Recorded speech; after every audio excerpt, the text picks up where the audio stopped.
Oscar Piastri is one of Formula One's rising stars. In the past 8 months, he's gone from strength to strength. After a very difficult start to 2023, it's looking like it's all working out for the young Australian. But how did he get into karting? How did he get into motorsport? How did he get in this position he's in today? Well, let's talk about it then, about the story of Oscar Piastri.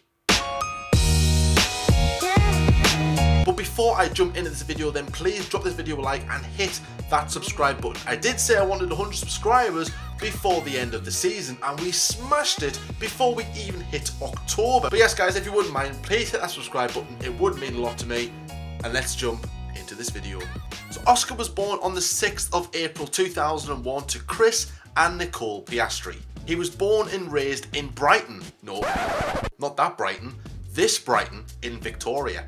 His dad and his two granddads were car mechanics, and his dad even owns the company HB Tuners, which you would have seen Piastri wear on his helmet and on his race cars over the years. Now Oscar wasn't one of these people where he was born and then immediately thrown into a go-kart. No, he in fact found his love for motorsport through remote control racing cars. He started doing that at the age of 6 and got so good that he even won a national championship at the age of 9 years old. I don't think I could even do my shoelaces at 9-year-old. One of Oscar's competitors in remote control racing cars also owned a go-kart, which Oscar had a go in at his local track, and by the following week he would have his own go-kart, and this is where Oscar Piastri, the racing driver, was born. Oscar Piastri began go-karting in 2011, competing in a variety of races throughout Australia. But in 2014 he wanted to go up a level and moved to Europe to compete in the CIK FIA European Championships and the WSK Super Master Series. Now looking at Piastri's go-karting stats, you wouldn't think that this was a person we would be tipping as a future Formula 1 World Champion compared to some other drivers such as Charles Leclerc, George Russell and Max Verstappen. But in 2016 he moved to single-seater racing, and this is where we would see the young Australian shine. In 2016 him and his dad moved to the United Kingdom to try and push on Oscar's racing career, and later on in the year he would compete in the Formula 4 UAE Championships with Dragon F4, competing in the 2nd, 3rd and 4th round. 2017 Oscar joined the British Formula 4 Championships with Ardennes and had a stellar season, a very impressive one, bearing in mind that this was his first season in this championship. He would claim 6 wins, 6 pole positions, 13 podiums and would finish 2nd in the championship. In 2018 he moved up a level to the Formula Renault European Cup Series, again with Ardennes. And by Oscar standards it was a fairly quiet season, not a lot happened, only claimed 3 podiums and his best result was a 2nd place at Hockenheim. In 2019 he remained in the series, but he switched teams from Ardennes to our Ace GP team, where he would win the championships. He got 7 wins, 5 pole positions, 11 podiums to finish on 320 points and clinch his first single-seater championship. Not bad, bearing in mind that he only started single-seater racing a couple of years ago at this point. In 2020 he signed with the Renault Sport Academy, and in the same year he would compete in the FIA Formula 3 Championships with Prima. It was a very close championship that year between Oscar Piastri, Logan Sargent and Théo Pourchaire, and it was a title fight that went down to the very last race. Let me explain. Piastri had an 8-point lead over Sargent in the standings. In race 1, Théo Pourchaire came from 7th to finish 3rd.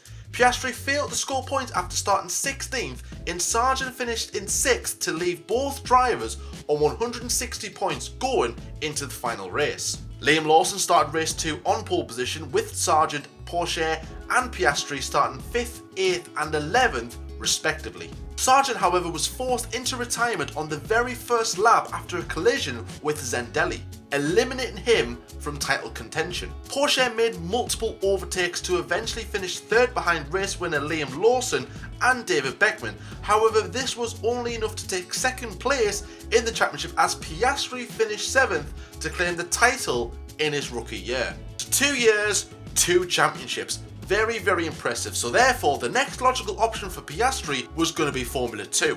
For 2021, Oscar would stay with Prima alongside title favourite Robert Schwartzman.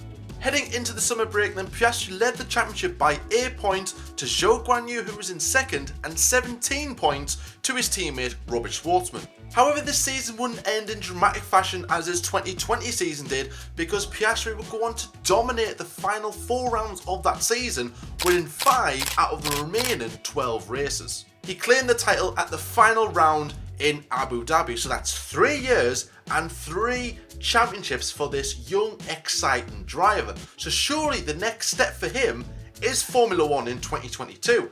However, there was no room on the grid for 2022, so Oscar had to take a year out and would be Alpine's reserve driver for 2022, working alongside Fernando Alonso and Esteban Ocon. However, later in that year, the driver transfer market would be blown wide open after Vettel announces his retirement from Formula 1 at the end of the season. Alpine driver Fernando Alonso was quickly named as Vettel's replacement at Aston Martin, freeing up a seat at Alpine alongside Esteban Ocon.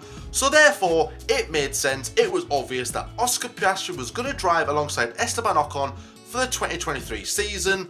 Happy days, let's move on then to 2023 and see how we got on. Oh yeah, I forgot about this bit. Now this one was a funny one because Alpine said that in the contract, Oscar would be promoted if a seat became available and he had to oblige by it.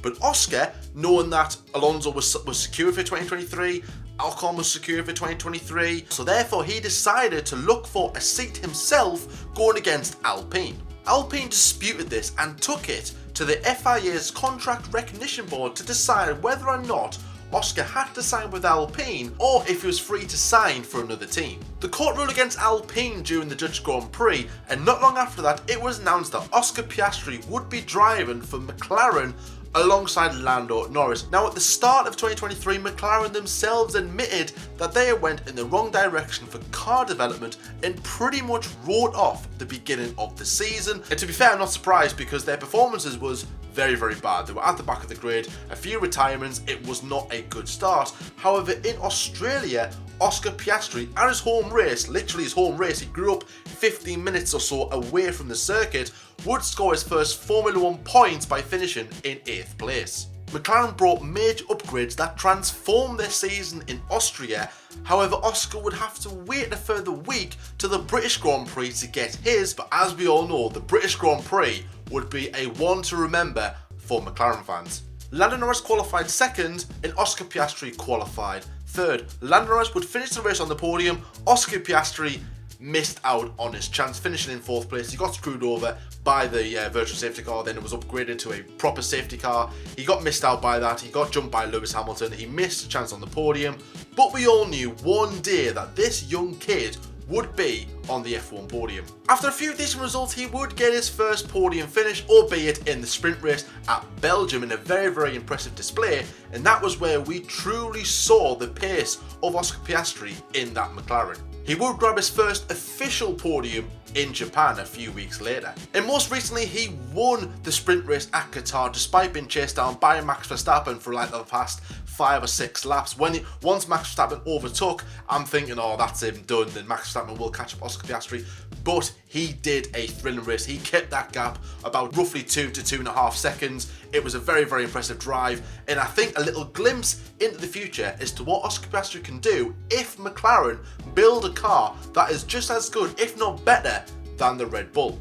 Oscar Piastri is certainly on a good run of form at this moment in time. He's showing signs of a world champion. We've seen this in young drivers. We saw it in Michael Schumacher, we saw it in Ayrton Senna, we saw it in Lewis Hamilton, and we're seeing it in Oscar Piastri. I can't wait to see what the future holds for this young Australian. Is he a future world champion? 100% yes, I do think he is, if he is given the right car. He did sign a brand new contract extension with McLaren in September to last him until the end of 2026, so he clearly believes in the project McLaren have in front of him, and he's not phased in the slightest by his team at Lando Norris, who of course came up through their academy system through McLaren. He's been there since 2019. He is of course the favourite #1 driver, but Oscar's not phased by this. He's like, you know what, bring it on, mate, let's see what we can do. They seem to be working together so far, but I'm interested to see what can happen when both drivers are fighting for that championship. It could get pretty spicy. Let me know your opinions of Oscar Piastri in the comment section below. But guys,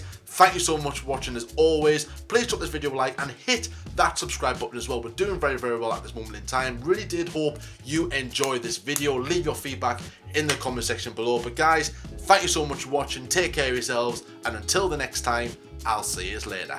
Bye bye.